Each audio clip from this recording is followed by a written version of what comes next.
हरे कृष्ण। भगवत चरण कमल प्रति आमर आसक्ति किपरि बढ़िबो। ये जो आसक्ति हेउची आत्मार धर्म।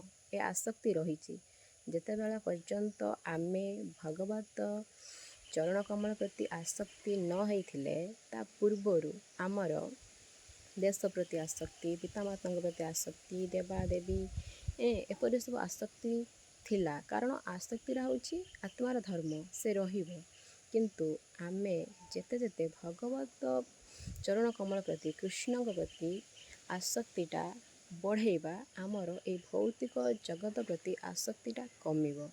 तेणुकरी स्वयं साधु सुकृतेन मुख्य द्वारम अपाव्रतम।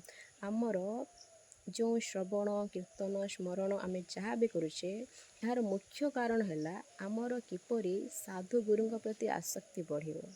आउ कृष्ण आम उपरे प्रसन्न अछंती बोली आम भक्ति रे आमे केतेबेले जानिबा ना जेतेबेले साधु गुरु प्रति आमर आसक्तिटा बढ़ुची।